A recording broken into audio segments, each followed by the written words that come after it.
you. Thank you for having me. It's good to have you here. Now, you weren't in the Spice Girls ever, were you? No, I wasn't, but it was one of my very first concerts, actually. Really? Yes, and Mel B came backstage beforehand to say hello to me, and I was a little nervous and weirded out because I didn't expect it, so... She came back tonight, or she came tonight. back... Oh, I see. Tonight to say hello before How old the were show. you when you saw the Spice Girls? 13. 13. Oh, wow. Where'd you see them? In Orlando, Florida, where I grew up. Nice. Yeah. There you go. Where they weren't at Disneyland or anything, or Disney World? No, just at an arena. At an arena. Did you go to a lot of concerts when you were a kid? Actually, no, I didn't. What was your first one? My first one was shortly before that. It was Janet Jackson. Oh, really? Yeah. And then not that long after that, you were doing your, like, how, I mean, if, like, I was 8 years ago was your last tour. It was my last tour. How old were you when you did that? 15. Wow. Yeah. That's crazy. I toured with NSYNC and the Backstreet Boys. Wow. That's my only other previous experience to doing the tour that I'm doing now. Who'd you like better, NSYNC or the Backstreet Boys? Oh, God. I feel like I was asked this question at 15, Jimmy. I would say I had more fun with the Backstreet Boys because we had a proper tour bus. Oh. And we were like in a minivan, like a 15-passenger van when we were with NSYNC. I got you. Yeah. Did you have crushes on any of the guys in the bands? And I had crushes on every one of them. Really? It was like a different crush each day of the week. Really? Yes. Really? It constantly changed. Wow. And who Yeah. was the biggest of all of them? I would say I probably had the biggest crush on Justin Timberlake from NSYNC. Justin Even Timberlake? back then. Even back then. Yeah, even Yes. back then. And did you tell him that when you guys were on the bus or whatever? I'm sure they had no idea that I was even on tour with them. Oh, really? I'm Really? sure them and the Backstreet Boys, if you were to ask them today, would probably be like, who? Mandy? Really? Mandy Martin? No. I didn't know it went like that. I thought it was like a big, like there the wasn't Partridge like a Family. ton of contact, but I do remember once I happened to like go backstage and see that I had background dancers at the time. We're talking to Justin, and I walked up to him, and he made fun of my feet. He made fun of the size of my feet, and I think he was trying to be like cute and sort of joke around, but I was very self-conscious because I was 5'10" at that point, and I had like my big size 10 feet, and I hadn't really grown into my body yet, and he pointed it out, and it was something I was already self-conscious about. Really? So What did he I've carried say? that around with me. He was like, "You have big feet for a girl." I mean, it's something that still bothers me. And does he know that he wounded you so deeply? I don't think he does. Wow. I'm sure he doesn't even remember saying Have you it. thought of having foot reduction surgery? No, I haven't. haven't. I'm proud of the size of my feet now. Now, do you think Justin helped you in a way get to that point where you could...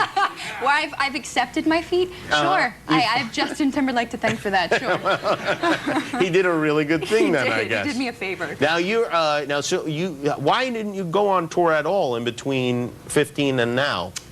Because I was kind of doing some film stuff, and none of the music that I was doing until recently, I think, warranted going out on the road with You didn't bands. like your last album, right? Not the last album, but sort of like my first records. Right, because were when you're a terrible. kid, they make you do whatever they want you to do. Which is fine, because it's wonderful to have the opportunity and to do music, and I mean, I was so lucky to be in that position, but I had no say in what I was singing until recently. So I kind of shun my first records. Oh, you do? Oh, they're terrible, yeah. And I heard you've been learning to play the guitar. A tiny bit. How often do you practice? Well, I try and practice every day, because I'm on the tour bus with the guys. We're like on our first proper tour now with this record, and so I've been amusing myself and sort of learning how to play a little bit. You have? And, yes. And who's teaching you? My guitarist. Your guitarist. Michael, yeah. And is he strict? Does he yell at you and tell you to practice? No. He's actually a very positive teacher. Because you'll fire him otherwise. He'll be out of there. I'm actually a perfectionist, so I'm much harder on myself than anybody in the band. And are you getting good? Have you played on stage? Not yet. That's the goal. That's the ultimate goal. By like the end of the tour, I want to be able to just like play a couple chords with the band. I saw Madonna play guitar once at a concert, and she shouldn't have. It was not. See, that's what I don't want people to say about me, because I'm just learning, but I'm having fun with it. Yeah. It's nice to set goals for yourself. Yeah, well, I've heard that. I've never done it personally. Well, maybe we can wrangle a guitar, and maybe you could give us a little sample of your guitar playing when we come back. I'll let you think about it. Guitarist Mandy Moore is with us, and she's got a new movie called Dedication. It's in theaters September 14th. We'll be right back with Mandy Moore.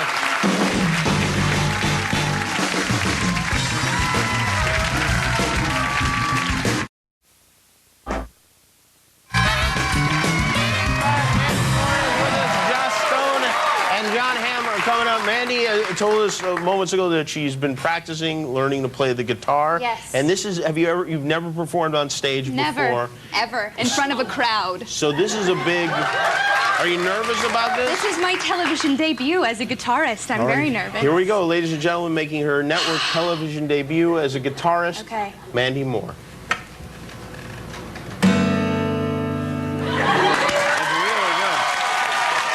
Way better than Madonna. That's really good. Wow, thank you for treating us to that. Oh my gosh. And so, got that out of the way. What chord was that? I have no idea. Okay, good. All right. I feel like such an amateur. Don't worry. By the end of the tour, you'll be Eddie Van Halen. Sure. Yeah. Now, that's the goal. Tell me about this the new movie. This is your third movie this year, Dedication. Yes. It's this little indie movie that we did in New York a year and a half ago. Shot it in like 20 days. It got sold at Sundance. And it's with Billy Crudup and Tom Wilkinson. And it's a bit of a quirkier movie than I've ever really been a part of, and a bit of a darker character. But I love it. I'm very proud of it. You curse a lot in the movie, which is surprising from coming from you. Well, I curse a lot in real life as well. Oh, you do? Sure. What's your favorite of the curse words? Am I allowed to say it? Yeah, you could say it. Well, I just like a plain, like, old-fashioned... Oh, really? Yeah. That makes two of us. It's so good to say. It's so good. Refreshing. All right. Well, let's take a look at a clip then. Sure. And do we need to set the clip up in any way? Well, Diane Weiss plays my mother in the film, and she is also my landlord, and she's a bit out of her mind, and she comes over out of the blue and starts rummaging through my apartment. Here we go, Mandy Moore's new movie. It's called Dedication. Well, that's a weird conclusion to jump to. Well, congratulations on everything. Please come back again when the tour, and you come right and you'll play some guitar with the band next time. Play some proper there we guitar. go, Mandy Moore, everybody. Dedication is in additional theaters September 14th. We'll be right back with John Hamm.